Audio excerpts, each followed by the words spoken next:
14वीं रात। जब 14वीं रात हुई तो उसने कहना शुरू किया कि ए नेकबख्त बादशाह। कलंदर ने लड़की से कहा कि ए मेरी आका।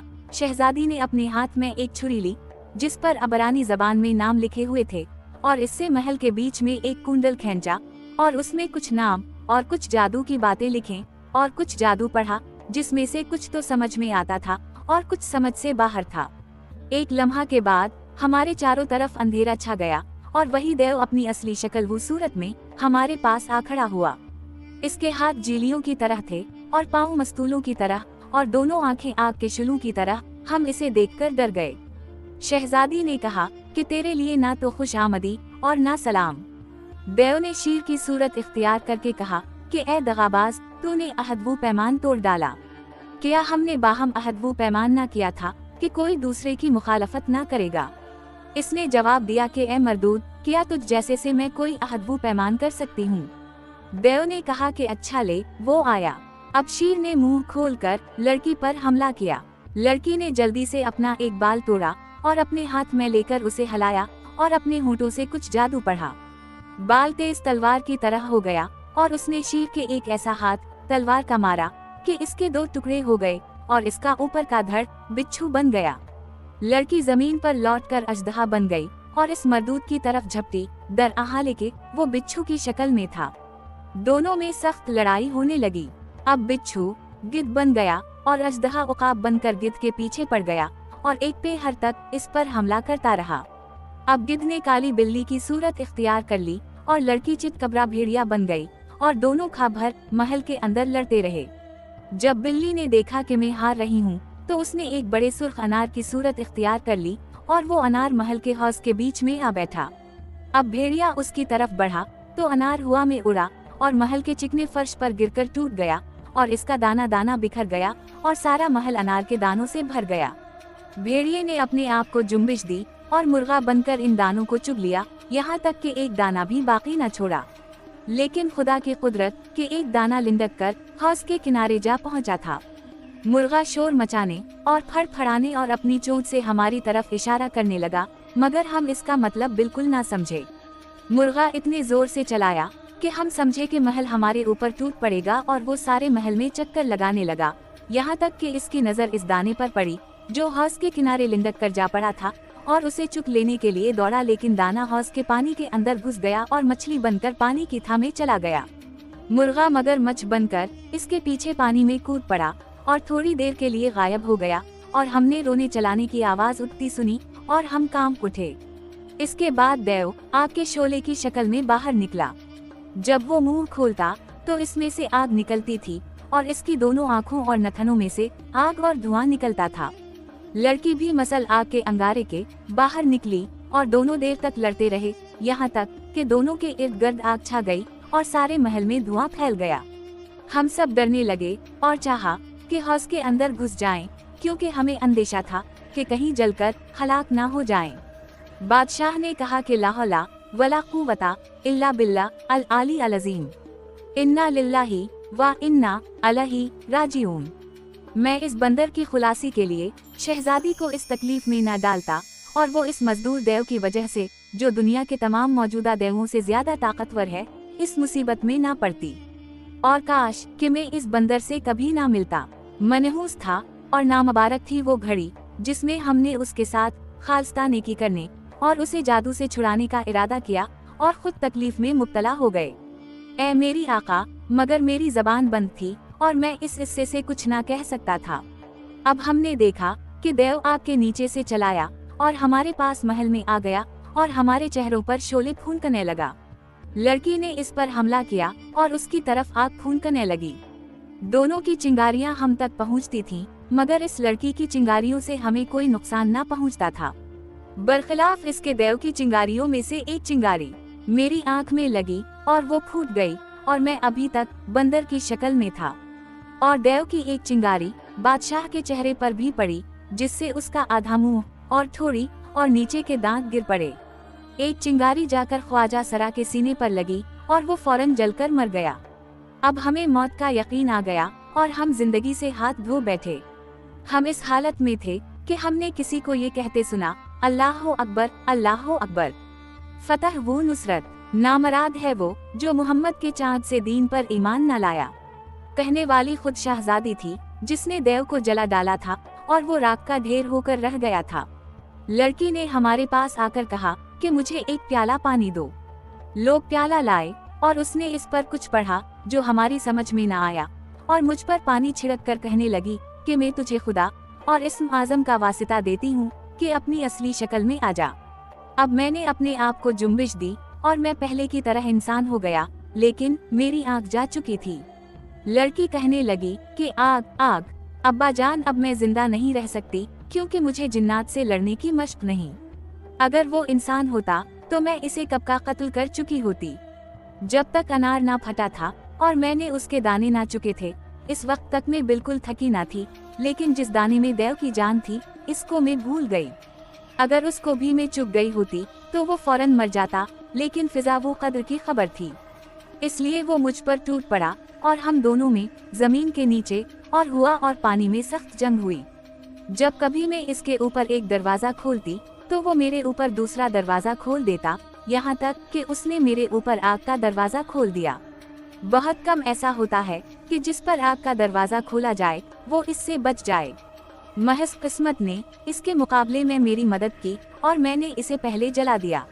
मैं इसे इस्लाम लाने की दावत देती जाती थी। अब मुझको भी मुर्दा समझो, मैं तुम लोगों को खुदा के सुपरद करती हूँ। इसके बाद उसने जहन्नम से पनाह मांगी और पनाह मांग ही रही थी कि एक काली चिंगारी इसके सीने की तरफ बढ़ी और फिर चेहरे की तरफ।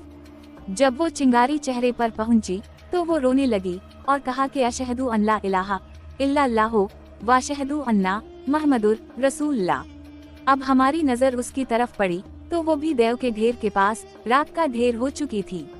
इस पर हम सब गमज़दा थे और मैं चाहता था कि काश में इसकी जगह होता और मैंने ये खूबसूरत चेहरा ना देखा होता जिसने मेरे साथ ये भलाई की और खुद जलकर राख हो गई। लेकिन खुदा का हुक्म मिलता नहीं। जब बादशाह ने देखा कि उसकी बेटी राख का ढेर हो गई है तो उसने रही सी दाढ़ी भी नोच डाली और मुंह पेटने लगा और कपड़े फाड़ डाले। मैं भी इसकी तरह करने लगा और हम दोनों गिरियाबुजारी करने लगे। अब हाजिब और दूसरे बड़े लोग आए और देखा कि सुल्तान का होना ना होने के बराबर है और राख के दो ढेर लगे हुए हैं, तो वो हैरान हो गए और बादशाह के इर्द गिर्द चक्कर लगाने लगे। थोड़ी देर के बाद जब इसकी हालत जरा संभली और उसने अपनी बेटी और देव का माजरा बयान किया तो उनकी मुसीबत और भी दोबाला हो गई और औरतें और लौनदिया रोने पीटने लगे और 7 दिन तक ये शोक जारी रहा। बादशाह ने हुक्म दिया कि उसकी बेटी की राख पर एक आलीशान गुंबद बनाया जाए और इसके अंदर मोमबत्तियां और कंदीली जलाई जाएं और देव की राख पर लानत भेजकर हुआ में उड़ा दी गई। इसके बाद बादशाह ऐसा बीमार पड़ा कि मरते मरते बचा और ये बीमारी 1 महीने तक रही। फिर वो अच्छा हो गया और इसकी दाढ़ी नए सिरे से निकल आई। अब उसने मुझे बुला कर कहा कि ए नौजवान, तेरे आने तक हमारी जिंदगी बेहतरीन ऐशो इशरत से गुजरी और जमाने की मुसीबतों से हम महफूज रहे। काश कि मैंने तेरी सूरत और वो मनहूस दिन जब कि तू आया था ना देखा होता। हमने तुझ पर तरस खाया और तेरी वजह से खुद मरने के करीब पहुंच गए। पहले तो मेरी बेटी मरी जो 100 मर्दों के बराबर थी। फिर जो मेरी हालत आतिशज़दगी से हुई वो जाहिर है और मेरे दांत टूट गए और मेरा गुलाम जान से गया। लेकिन ना उससे पहले और ना इसके बाद हमने कोई बात तेरी तरफ से देखी, बल्कि जो कुछ मेरे या तेरे साथ हुआ वो खुदा की तरफ से है और सारी तारीफें खुदा के लिए हैं। मगर मेरी बेटी तुझे छुटकारा देकर तेरी वजह से हलाक हो गई। इसलिए ए लड़के, मेरे शहर से निकल जा। जो कुछ तेरे सबब से हो चुका है वो काफी है। ये सब तेरी और हमारी किस्मत में लिखा था। अब सलामती के साथ चला जा। अगर तो फिर लौटा और मैंने तुझे देख पाया तो तुझे कत्ल कर डालूंगा। ये कहकर उसने मुझे डांटा और ए मालिका, मैं उसके पास से चलता बना। लेकिन मुझे अपने बच जाने का यकीन न आता था और मेरी समझ में न आता था कि कहाँ जाऊं। अब तक जो वारदात मेरे ऊपर गुजरी थी वो सब आंखों के सामने आ गई। लोगों का मुझे लूटना, मेरा उनसे बचकर निकल जाना, चलते चलते 1 महीने के बाद एक शहर में परदेसी की तरह दाखिल होना, दर्जी की मुलाकात, जमीन के नीचे लड़की से मिलना, देव से छुटकारा, बावजूद ये कि वो मेरे मारने पर तला खड़ा था, और शुरू से लेकर आखिर तक जो कुछ मेरे ऊपर गुजरी थी मैंने खुदा का शुक्र अदा किया, महज आंख गई मगर जान बची। शहर छोड़ने से पहले मैं हम्माम में गया, अपनी दाढ़ी मूंदी, काला ओनी लिबास पहना और सर पर भभूत मिला। ऐ मालिका, अब मैं हर रोज रोता और इन मुसीबतों को याद करता हूँ जो मुझ पर गुजरी हैं, खासकर आंख फूटने को। जब मुझे उनकी याद आती है तो मैं रो पड़ता हूँ। इसके बाद मैंने मुल्कों और शहरों का सफर करना शुरू किया और दारुस्सलाम बगदाद का कसद किया ताकि मैं अमीर अल-मुमिनीन से मिलकर अपनी सरगुज़श्त बयान करूं। आज ही रात में बगदाद पहुंचा और देखा कि ये मेरा पहला रफीक हैरान परेशान खड़ा है। मैं सलाम करके इससे बातें करने लगा कि इतने में ये हमारा तीसरा साथी हमारे पास पहुंचा और कहा, अस्सलामु अलैकुम, मैं परदेसी हूँ। हमने कहा कि हम भी परदेसी हैं और मुबारक है ये रात जिसमें हम मिले हैं।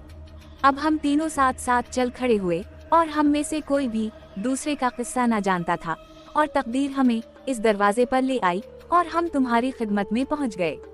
ये है सबब मेरी दाढ़ी मूंछ मनने और मेरी आंख फूटने का। लड़की ने कहा कि तेरी दास्तान अजीब वो गरीब है, आदाब बजा ला और अपनी राह ले। इसने कहा कि जब तक मैं तमाम साथियों की कहानियां ना सुन लूं, यहाँ से नहीं हिलने का। तीसरे कलंदर की कहानी। अब तीसरा कलंदर आगे बढ़ा और कहने लगा कि ए आलिशान मलका, मेरी कहानी उन लोगों की कहानी किसी नहीं बल्कि कहीं ज्यादा अजीब वो गरीब है और वही सबब है मेरी दाढ़ी मनने और आंख फूटने का। उन लोगों की तो तकदीर में ये पहले से लिखा हुआ था और मैं तकदीर को जबरदस्ती खींच कर लाया हूँ और अपनी जान को मुसीबत में डाला है। ये इस वजह से कि मैं बादशाह और बादशाहज़ादा हूँ। मेरा बाप मर चुका था और मैं बादशाह बना था। मैंने हुकूमत की और अदल वो इंसाफ बरता और रियाया के साथ अच्छा सलूक किया। मुझे इस बात का शौक था कि किश्ती पर सवार होकर समंदर का सफर किया करूं। मेरा शहर समंदर के किनारे वाक़े था। समंदर बेहद वसी था और उसमें बेशुमार बड़े बड़े जजीरे थे। मेरे पास 50 तिजारती कश्तियां थीं जो समंदर में चलती थीं और उनसे छोटी और 50 कश्तियां सैर व तफरी के लिए और 150 जंगी कश्तियां जंग और जिहाद के लिए। एक बार मैंने इरादा किया कि जजीरों की सैर करूं और 10 कश्तियां लेकर रवाना हो गया और पूरे महीने का खाना पीना साथ रख लिया। मैं दिन चलने के बाद एक रात मुखालिफ हवाएं चलने लगें और समंदर में सख्त तलातिम उठा और मौजें थपीड़े मारने लगें, यहाँ तक कि हम जिंदगी से हाथ धो बैठे। चारों तरफ अंधेरा ही अंधेरा था और मैं अपने दिल में कह रहा था कि किसी का अपने आप को खतरे में डालना कोई तारीफ की बात नहीं है, ख्वाह सहीहू सलामत ही क्यों ना पहुँच जाए। हम खुदा से दुआएं मांगते और आजजी करते थे, लेकिन रात भर मुखालिफ हवाएं चलती और मौजें थपीड़े मारती रहीं। जब तड़का हुआ तो हुआ थी और समंदर साकत हुआ। इसके बाद सूरज निकला और हम एक जजीरे में पहुँचे और खुश्की पर उतरे और खाना पकाकर खाया और 2 दिन आराम किया। में दिन और सफर करने के बाद हमने देखा कि पानी फिर हम पर और नाखुदा पर थपीड़े मार रहा है और नाखुदा राह भूल गया है। हमने दीदबान से कहा कि मस्तूल पर चढ़कर समंदर कर देखे। दीदबान मस्तूल पर चढ़कर देखने लगा और नाखुदा से कहा कि ए नाखुदा, मुझे दहनी तरफ एक बड़ी मछली पानी की सतह पर दिखाई देती है और समंदर के वस्त में दूर से एक धब्बा सा नजर आता है जो कभी सियाह और कभी सफेद होकर चमकता है। जब नाखुदा ने दीदबान को ये कहते सुना तो उसने अपनी पगड़ी नीचे दे फुनकी और अपनी दाढ़ी नोचने लगा और लोगों से कहा कि तबाही की खबर एक दूसरे को पहुंचा दो, हम सब की तबाही की, क्योंकि हम में से एक भी नहीं बचने का। ये कहकर वो रो पड़ा और हम सब के सब रोने लगे। मैंने कहा कि ए नाखुदा, कह तो सही कि दीदबान ने किया देखा। इसने कहा कि जिस रोज तूफान उठा था हम रास्ता भूल गए थे। इसके बाद 2 दिन तक हुआ बंद रही और हम ठहरे रहे और समंदर में रास्ते का पता न चला। इससे लेकर 11 दिन तक हम राह भूले रहे और कोई ऐसी हुआ ना चली जो हमें इस जगह पहुंचा ना देती जहां हम जाना चाहते थे। कल शाम को हम एक काले पत्थर के पहाड़ के पास पहुंचेंगे जिसका नाम मिकनातीस पत्थर है और पानी हमें जबरदस्ती इसके नीचे खींच ले जाएगा और किश्ती की सारी कीलें पहाड़ की तरफ खींचकर इसमें चमट जाएंगी और किश्ती के तख्ते तख्ते अलग हो जाएंगे। खुदा ने मिकनातीस पत्थर में एक भेद रखा है और वो ये है कि लोहे की हर चीज उसकी तरफ खींच जाती है। इस वजह से इस पहाड़ में बेहद लोहा इकट्ठा हो गया है, जिसकी मिकदार सिवाय खुदा के किसी को मालूम नहीं, क्योंकि कदीम जमाने से लेकर अब तक इस पहाड़ पर बेशुमार कश्तियां टूट चुकी हैं। समंदर से मिला हुआ एक पैतल का गुंबद है जो 10 खम्भों पर रुका हुआ है। गुंबद के ऊपर पैतल का एक घोड़ा और एक सवार है, और उसके हाथ में पैतल का एक नेजा और सीने पर कैसे की एक तख्ती आवेजा है, जिस पर मुख्तलिफ अस्मा और तलिस्मात कुंदा हैं। इसके बाद उसने मुझसे कहा कि बादशाह सलामत लोगों की तबाही की वजह यही सवार है जो इस घोड़े पर है। जब तक ये सवार इस घोड़े पर से गिर न जाए, निजात की कोई सूरत नहीं। ए मालिका, ये कहकर वो जार जार रोने लगा और हमें अपनी मौत का बिल्कुल यकीन आ गया। हम में से हर शख्स अपने अपने रफीक से रुखसत हुआ और आखिरी वसीयत की इस ख्याल से कि शायद वो बच जाए। इस रात हम में से किसी को नींद न आई।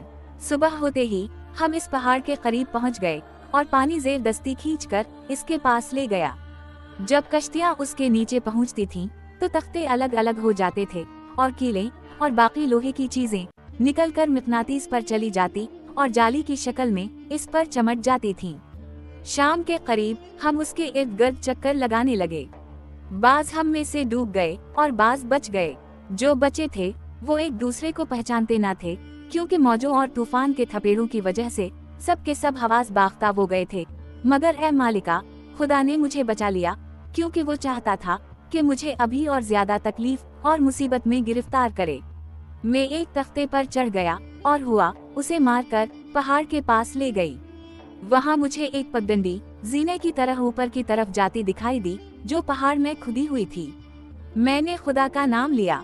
अब शहरजाद को सुबह होती दिखाई दी और उसने वो कहानी बंद कर दी जिसकी उसे इजाजत मिली थी।